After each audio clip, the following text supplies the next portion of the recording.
नमस्कार। चलिए आज उस अदृश्य ताकत के राज को समझते हैं जो बस एक बटन दबाते ही हमारी पूरी दुनिया को रोशन कर देती है। बिजली और उसके सर्किट की इस दिलचस्प दुनिया में गोता लगाते हैं। हम सबने ये देखा है, एक स्विच दबाया और अंधेरा पल भर में रोशनी में बदल गया। पर क्या कभी ये सोचा है कि आखिर ये होता कैसे है? तारों के अंदर बहने वाली ये जो न दिखने वाली शक्ति है, ये रोशनी का जादू करती कैसे है? हर चीज की शुरुआत एक बहुत ही बेसिक सवाल से होती है। आखिर वो कौन सी चीज है जो बिजली को तारों में दौड़ाती है? ऐसा क्या है जो उसे आगे बढ़ने पर मजबूर करता है? और इसका जवाब है विभवांतर, या जिसे अंग्रेजी में पोटेंशियल डिफरेंस कहते हैं। इसको ना पानी के प्रेशर की तरह समझिए। जैसे एक ऊंची टंकी से पानी हमेशा नीचे की तरफ बहता है, बिल्कुल वैसे ही इलेक्ट्रिक चार्ज भी हाई पोटेंशियल से लो पोटेंशियल की तरफ बहते हैं। यही धक्का असल में करंट है। तो ठीक है, ये धक्का तो समझ आ गया, पर सवाल ये है कि ये धक्का लगाने की ताकत, ये एनर्जी आती कहाँ से है? एक आम से सर्किट में इस एनर्जी का सोर्स क्या है? ये है हमारा विद्युत सेल, मतलब जिसे हम आम भाषा में बैटरी कहते हैं। ये अपने आप में एक छोटा सा केमिकल पावर हाउस है। ये अपनी केमिकल एनर्जी को इलेक्ट्रिकल एनर्जी में बदलता है और बस वही पोटेंशियल डिफरेंस पैदा हो जाता है जिसकी हमें जरूरत है। अच्छा, तो अब हमारे पास एनर्जी का सोर्स भी है, यानी सेल। लेकिन फिर इस तस्वीर में बल्ब क्यों नहीं जल रहा है? कुछ तो है जो मिसिंग है ना?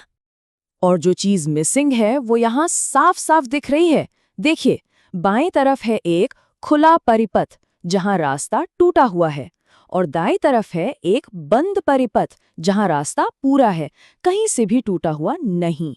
तो यहाँ सबसे जरूरी बात यह है, करंट को बहने के लिए एक पूरा बिना रुकावट वाला रास्ता चाहिए। अगर रास्ता कहीं से भी टूट गया, मतलब सर्किट खुला है, तो करंट वहीं रुक जाएगा, आगे नहीं बढ़ेगा। तो इसका मतलब किसी भी चलते हुए सर्किट के लिए हमें ये तीन चीजें चाहिए ही चाहिए। एक सोर्स जैसे सेल जो एनर्जी दे, एक पथ जैसे तार जो करंट को ले जाए, और एक लोड जैसे बल्ब जो उस एनर्जी का इस्तेमाल करे। अब उस रास्ते पर थोड़ा और ध्यान देते हैं। ये रास्ता चालक या कंडक्टर से बनता है। ये ऐसे मटेरियल होते हैं जो बिजली के लिए एक सुपर हाईवे की तरह हैं। और इसका एक बेहतरीन उदाहरण है तांबा।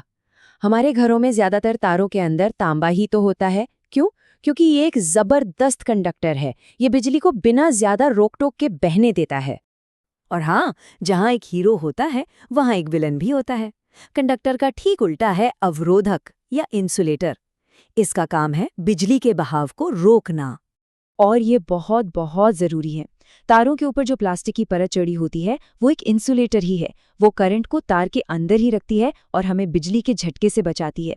ये पक्का करती है कि बिजली सिर्फ वहीं जाए जहां उसे जाना चाहिए।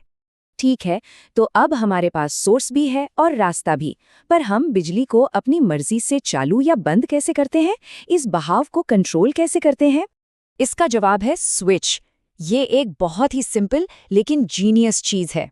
जब स्विच ऑन होता है तो वो सर्किट को पूरा कर देता है और करंट बहने लगता है, और जैसे ही हम उसे ऑफ करते हैं वो रास्ते में एक गैप बना देता है, सर्किट को खोल देता है और बहाव तुरंत रुक जाता है।